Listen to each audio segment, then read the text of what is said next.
In the middle of a field, officers Judith and Reinert find the dead body of Live. Reinert ends up throwing up because he dated Live during their school days. The cops call the local funeral agency, which happens to be owned by Live's brother Odd and her father Arvid. The men have to stay professional while picking up the body, but it's clear they're devastated inside. During the autopsy, a doctor cuts Live's chest and is shocked to see the wound bleed. Suddenly Live has a seizure before she removes the knife from her chest as she screams. Later Live wakes up at the hospital with Odd by her side, but the last thing she remembers is taking a walk 4 days ago. Dr. Sverre confirms she's alive and healthy, theorizing her heart stopped because of hypothermia. Arvid calls Odd to check on the situation and asks if Live is any different now, but Odd doesn't catch on the hidden meaning behind the question. Sverre tells Live the test results are fine and she can leave today, so Live goes to get a snack. Judith and Reinert show up to apologize for the confusion and warn her that the press wants to make a big story out of this. When the siblings go home, Arvid refuses to see his daughter and Odd thinks he's just feeling guilty because he couldn't tell Live was alive. However, Arvid looks scared and keeps staring at a bottle of chloroform. While putting her things away, Live notices her necklace is missing but Odd swears he didn't find it on her body.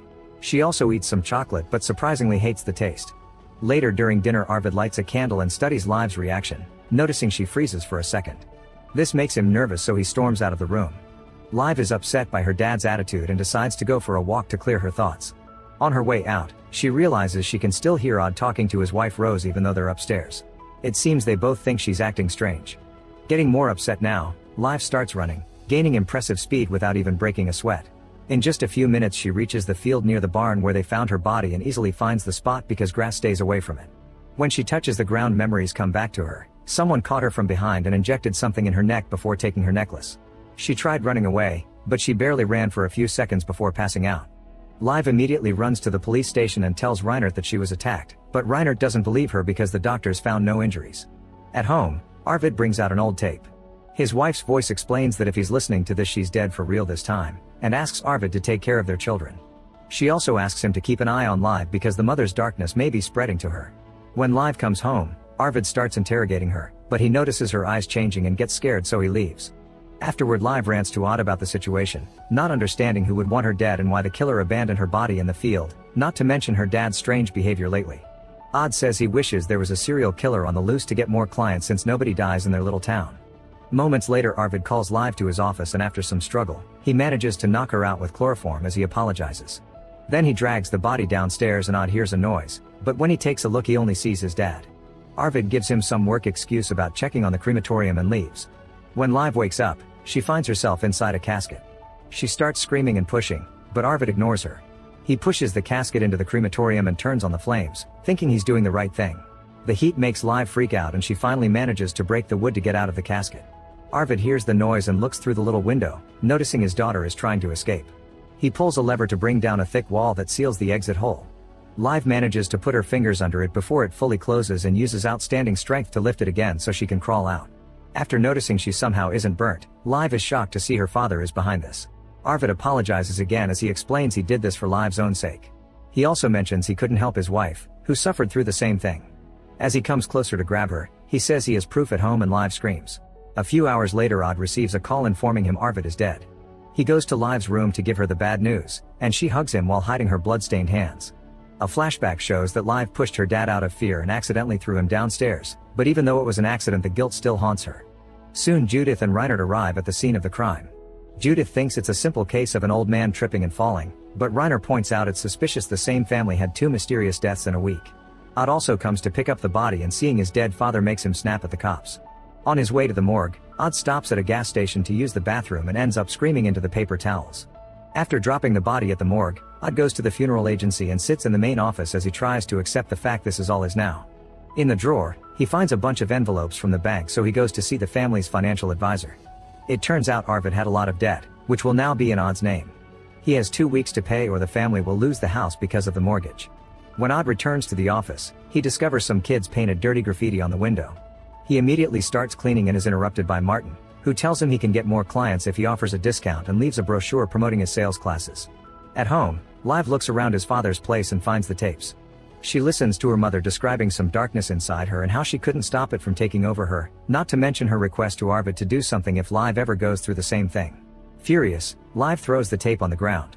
Rose hears the noise and tries to offer her support, but Live hides the tape and says she'll go to work anyway because she needs a distraction. Live is a nurse at a retirement home, and when she has to take a blood sample from an old lady, she is distracted by the pulse under the wrinkly skin, as if it was hypnotizing her. When the blood comes out, Live gets distracted again and her eyes change color. The syringe falls from her hand and she almost passes out, but her co-worker Mathieu catches her just in time. Live rushes to the bathroom and nervously washes her hands, but she can't wash off the bloodstain on her uniform. She tries sucking it off and her eyes change color again as she starts to enjoy it. Looking at herself in the mirror makes her realize the darkness her mother mentioned means becoming a vampire. She starts sucking the bloodstain again, but it's interrupted when Rose comes to check on her. Live tells her she just felt dizzy and now she's doing better, but Rose thinks Live isn't okay because of the grief and sends her home. At the morgue, the forensic doctors open Arvid's chest and are shocked by what they find. They immediately call Judith and Reinert to tell them Arvid's ribs are broken, which means someone pushed him. Now Reinert believes Live's story and thinks someone is going after the whole family. Meanwhile, Live returns to the field to search for clues but doesn't find anything. At that moment she's found by Reinert, who informs her he'll start a formal investigation. Live plays along but can't stop staring at the veins in his neck. She leans to try to bite him and Reinert thinks she wants to kiss him, so leans in as well, making her snap out of it and pull back. Afterward she goes to see Sverre and tells him she's been feeling dizzy, so he takes a blood sample to run some tests. Later at dinner, Rose offers a toast in Arvid's name. Odd shares that he met with their financial advisor but doesn't say anything about the debt. While he talks, Live keeps getting distracted by his chewing and suddenly snaps, yelling and throwing her fork. Embarrassed by her outburst, she runs to hide in her room and notices that her eyes changed color again. Desperate for answers, Live checks the other tapes and discovers her mother would lose her mind when the kids cried too much. The woman also kept saying she needed at least a little sip of blood. In the middle of the night, Live sneaks out of the house and goes to the retirement home. She grabs the syringe and takes a blood sample from her patient, telling her that it's just some routine tests. After the old lady falls asleep again, Live cleans the puncture wound and licks her finger, once again confirming she likes the taste. This causes her to grab the blood bag and start drinking, but looking at herself in the window makes her feel guilty again. When Live is about to leave, the old lady goes into cardiac arrest. Live tries to give her CPR but it's too late, the woman is dead. She presses the emergency button and hides under the bed before Mathieu comes in. He also tries CPR and quickly gives up, so he offers a prayer for the old lady before leaving. As soon as he's gone, Live tries to escape only to discover Mathieu locked the door, and the windows are always locked for security reasons. The next morning Rose comforts Odd, who has to prepare his own father's body for the funeral. He's about to confess the debt but he's interrupted by a call asking him to pick up the old lady from the retirement home. Odd can't help being happy that someone who isn't family died because it means business. Meanwhile, Reinert is checking all the security cameras in town. Judith still thinks the idea of a serial killer in their little village is ridiculous and reminds Reinert sometimes people just die from a heart attack. Since Reinert insists, Judith shares the story of how she used to be obsessed with the case too. She pushed the subjects very hard with her interrogations and now thinks it was all this stress that caused Live's mother to self-delete, so this is why she doesn't want to announce there's a murderer unless there's more definitive evidence. Judith also thinks Reinert is obsessed with the case because he likes Live and wants to impress her, not because of law-related reasons. Soon Odd and Mathieu enter the dead lady's room to move the body, so Live has to hide under the bed again. Odd bends over to pick up a fallen bottle, but thankfully he doesn't see his sister. He also lowers the bed and Live worries the machinery may crush her, however it doesn't go that low. After the men are gone, Live tries to leave and is blocked by the patient's sons. She has to pretend she was working and offers her condolences before finally fleeing. When she gets home, she throws the rest of the blood in the sink. In the afternoon, Odd begins preparing the funeral and finds a note from Arvid saying he wanted a casket that was damaged and couldn't be sold. Odd wants Live to prepare a eulogy and at first she refuses, but she changes her mind when she sees the stress her brother is under. At that moment Odd notices Live's eyes have flecks of a different color and she immediately denies it, but when she goes to the bathroom she confirms it's true. Afterward she goes for a walk to clear her thoughts and is found by Sverre, who wants to run more tests. However, Live says she feels just fine now. When she returns home, she tries to write the eulogy but keeps getting distracted by the blood bag in the trash can. She closes the door to avoid seeing it, but then a fly comes in and the buzzing sound hurts her enhanced ears. Feeling like she's going crazy, Live follows a different noise outside and discovers it's the neighbor's lawn mower, which she kicks to turn it off. The machine's owner happens to be Martin, who calls her out on her attitude and makes her mood worse. At the same time, Reinert is on a date with Judith's niece, who was sent by Judith herself to distract him away from Live. While they drive around town, Reinert suddenly stops the car when he sees a fight nearby. It turns out to be Live, who is furiously beating Martin up on the ground. The man begs for mercy and Live only stops for a second before she starts punching him again. Reinert grabs Live from behind only to be thrown across the garden. His date comes to check on him while Live finally realizes she's going crazy, so she runs away. Later at the police station, Reinert adds pictures of his bruises as part of the evidence in the family's case. He tries calling Live, but she won't pick up. Judith thinks he's being paranoid again. However, Reinert remembers that Arvid had 7 cracked ribs and starts wondering if Live's mysterious new strength did it. At home, Live continues to listen to the recordings and learns her mother had been worried about her need for blood plus the probability of passing the darkness to her daughter. Suddenly the lights start flickering and Live rushes to the bathroom to throw up blood before screaming. Then she begins to sweat and tremble, showing the symptoms of an addict going through withdrawal. She starts having hallucinations and ends up going to the sink to lick any traces of blood. Since it's not enough, she searches for the blood bag in the trash and drinks the remaining drops. It's still not much, but it helps her calm down. When Odd comes to pick her up for the funeral, Live realizes she's been inside for a couple of days. Odd thinks it's a natural part of grief and doesn't suspect anything. At the funeral, Odd gets angry because the flower company made a spelling mistake on the ribbon but forces himself to calm down before people arrive. Reinert tries to share his conclusions with Judith, who tells him he must wait until the funeral is done. Sverre also tells Live that they need to talk later. During the ceremony, Live gets distracted and she has to be called multiple times to give the eulogy. She tries to read what she wrote but she starts feeling dizzy and keeps hearing her mother saying, "I need blood." Not being able to take it anymore, Live runs away and Reinert follows her while Odd finishes reading what she wrote. In the middle of the night, Live wakes up in the forest and finds dozens of missed calls from Reinert and her brother. Live decides to visit Reinert and when she comes inside, the lights hurt her eyes. Reinert hugs her to comfort her and Live can hear his heartbeat very loudly. The next morning, Live wakes up in bed, covered in blood next to a dead Reinert. After covering him with the sheets, she rushes to wash all the blood from her mouth and leaves. On her way home, Judith sees her and notices she's jumpy. She only wants to know if Live has seen Reinert because he hasn't come to work, but Live pretends she doesn't know anything. Meanwhile, Odd follows Martin's advice and offers a discount to the old lady's sons to try to sell an expensive casket, but it doesn't work. The sons get even more annoyed when Odd makes a dark joke, so they buy the cheapest model and refuse any decorations, meaning this job won't give Odd much money. When Live comes to the office, she wants to confess what's happening to her but Odd talks first and finally admits they'll lose the house soon. Live stares at the big casket the clients bought and gets an idea. At that moment Rose comes by to mention that the bank called, so Odd tries to come up with a lie while Live steals some gear. On her way out, Live notices Judith overseeing a car crash in the streets. Sverre also passes by and reminds Live she must go to his office later because they need to talk.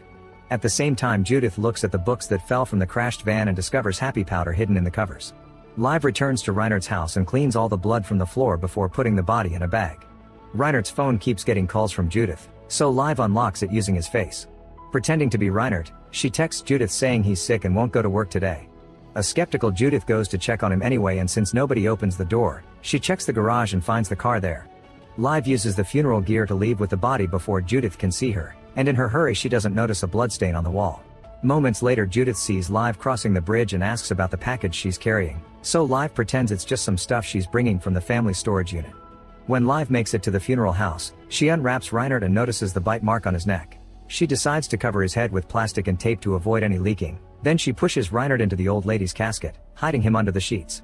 When Odd hears a noise, he comes to check and Live pretends she padded the casket up a little so it wouldn't look so empty, which Odd considers a good idea.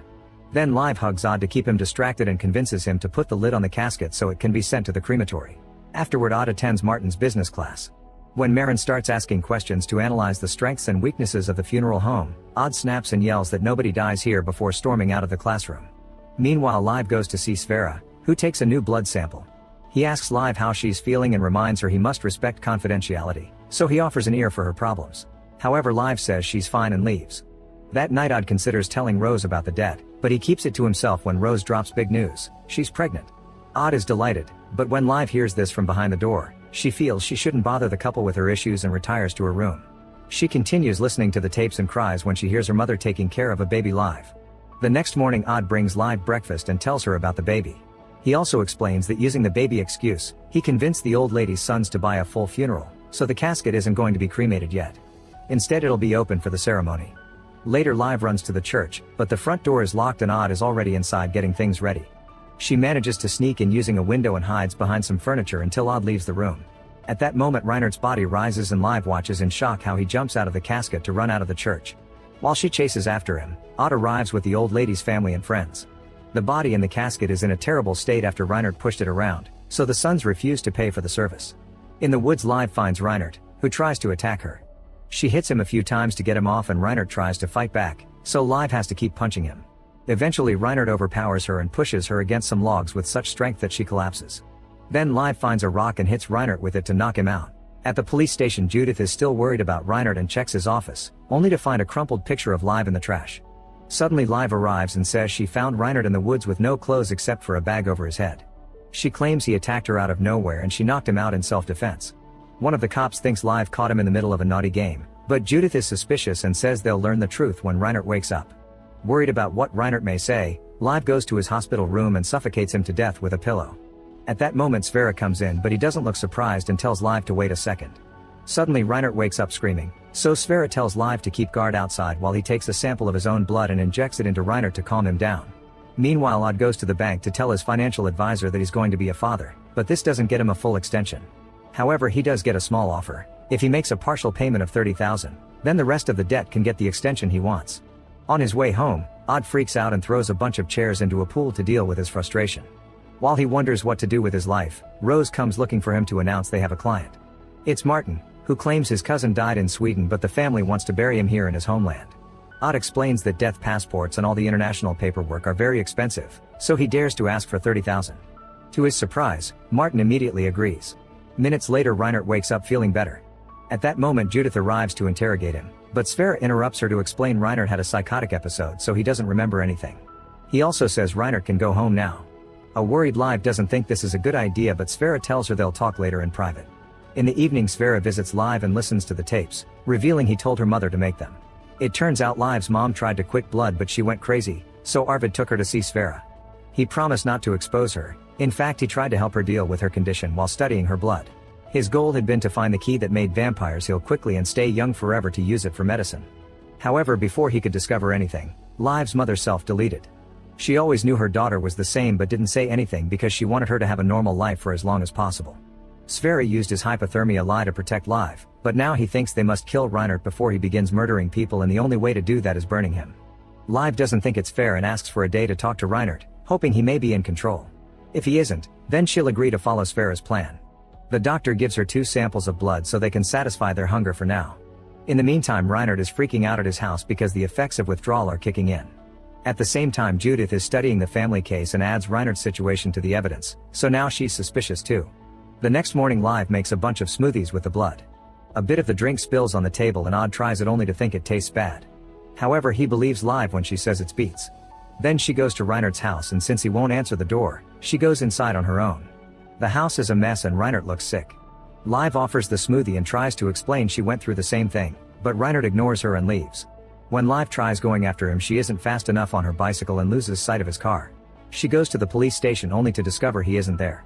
Judith takes the chance to ask her a few questions and gets more suspicious of Live's awkwardness. Afterward, Live starts searching the town and gets a call from Sverre, who reminds her to give Reinhardt the blood quickly if she doesn't want to be responsible for more deaths. At his office, Sverre keeps mixing Live's and Reinhardt's blood in his own wounds. Meanwhile, Odd crosses the border and makes it to Sweden to pick up the body. However, at the morgue they don't even open the door, they just tell him through the speaker to come back tonight because the body isn't ready yet. In the evening, another employee arrives and Odd is surprised by his very expensive car. The man explains he sells fancy caskets by telling the grieving families that's what the dead person chose before they passed. The conversation is interrupted when a morgue doctor announces the body is ready. Odd moves it into a casket and comments on how heavy it is for such a thin guy. He asks the doctor for some details about the death, but she says he's only supposed to drive and sends him off. On his way back, Odd gets too worried and stops the car to inspect the body. When he pokes into the autopsy wound, he discovers illegal happy powder hidden under the skin. A furious Odd immediately calls Martin, who mocks him for believing anyone would pay $30,000 for a normal body. Martin reminds Odd of his situation, and Odd is so desperate that he has no choice but to play along. Once he makes it to the border, he turns up the heat in the car to make the rotting stench worse. The cops see the paperwork is in order and assume the dogs are reacting to the smell of the dead body, so Odd is allowed to pass without issues. Moments later, he delivers the body to Martin, who immediately pays him the job in cash while his accomplice opens the body to confirm the powder is fine. Afterward, Odd feels so guilty that he hides in the bathroom of the gas station to clear his thoughts. He stays there for 2 hours, so an employee calls the police. When Judith comes to check on him, Odd tells her he's stressed over money issues. Judith points out he could sell the storage unit, and when Odd says he doesn't have one, she becomes even more suspicious of Live. In town, Live keeps searching for Reinhardt, but she starts feeling dizzy, so she has to drink most of the smoothie. She stops picking up Sverre's calls, so he goes out to search as well. At that moment, Reinhardt finally gives in to his hunger and starts chasing after a kid on the street. The child trips and falls, causing a bleeding wound that makes Reinhardt even crazier. Before he can attack, Sverre appears behind him and gives him an injection to put him to sleep, revealing he was the one who injected Live too. By the time Live's enhanced hearing takes her to the same spot, Sverre and Reinert are gone, and since there's blood on the ground, she assumes the worst. She immediately calls Sverre, who tells her he stopped Reinert and asks her to go to the old barn. Soon Live arrives at the field and Sverre gives her a blood bottle, explaining she must feed Reinert to keep him calm before they burn the building down. Live enters the barn and finds an unconscious Reinert chained to the wall. Suddenly she hears a noise and discovers Sverre has locked the door with more chains so he can kill them together. All the windows are blocked, but there's still enough space for Sverre to reach inside and return the necklace to Live before lighting the building on fire. Live climbs on a chair to reach a higher window, but it breaks and she falls. At that moment she remembers the bottle, so she opens it in front of Reinert to wake him up with the smell. Then she steps back, causing Reinert to go crazy and break the chains and the wood he's tied to. Live continues moving, and when he's about to attack her she ducks, causing him to burst through the blocked window. Now Live can come out too, and when Sverre notices he tries running away. Live chases him and furiously tackles him to the ground, so Sverre starts making up excuses. He says he knew Live would come back from the fire and that he could give her blood to Live a normal life. However, Live is blind with fury and starts choking him, not stopping until he reminds her she's not a murderer. She cries at her own actions as she lets Sverre go, only for Reinert to show up and start choking Sverre too. Live feeds him the blood from the bottle to stop him, but it's too late. Sverre is now dead, and now that Reinert has a clear mind, he starts crying as well. Afterward the duo takes Sverre's body to the funerary home. Live explains that the embalming equipment takes the body's blood out to replace it with chemicals, which means they can drain Sverre to have a good blood supply and burn the body later. The machine starts working and Live fills any jar she can find around. Once they're done, they put the body in the trunk of Reinert's police car. At the same time Odd can't sleep because of his guilt, so he goes to the office and burns the money. At that moment Live comes in to look for the crematorium keys, but has to chat with her brother instead. Odd admits the bank is taking the house soon and the only way to save it would be someone hiring an exceptional funeral. Live hugs him and promises something will turn up. Outside, Judith finds Reinert in his car and gets in to tell him she's very close to solving the Arvid case. Suddenly she smells the stench but assumes Reinert farted and leaves. Then Live comes back and announces they aren't burning Sverre because Odd needs a funeral. At first Reinert refuses, but Live reminds him he's a cop so he can manipulate the evidence. In the morning Reinert goes to the police station as usual and hears Judith discuss the family case. Now she thinks that having suspected Live's mother back in the day hadn't been wrong after all. The conversation is interrupted by a call from the hospital saying Sverre was found dead in his house. At the same time Odd gets the same call, which puts him in a very happy mood. Minutes later Odd arrives at the doctor's house to pick up the body and Reinert says he died of natural causes. He points out Sverre was old, stressed from work, and drank a lot. Odd notices the body is still fresh but believes the cop's conclusion. Afterward Reinert reports to Judith that he didn't find anything weird so an autopsy isn't needed, but Judith is still suspicious. At home Live hides all the tapes and drinks Sverre's blood for breakfast. Reinert shows up to say he can't do this anymore and Live comforts him, promising they'll work it out. When Reinert misreads the moment and tries to kiss her, she pulls away. Thinking she's just using him as an alibi, Reinert leaves. At the funeral house, Odd tells Sverre's sister how well he knew the doctor and points out all the expensive things Sverre liked. This convinces her to buy the fanciest casket and the best funeral service. After she leaves Odd prepares the body while dancing to loud music to celebrate the great sale. Live is glad to see Odd so happy, but she starts to worry when Odd notices that Sverre's body isn't stiff yet. He wonders if he should tell the police, but Live points out that if they take the body back for an investigation they won't get the funeral money in time, so Odd agrees to stay quiet.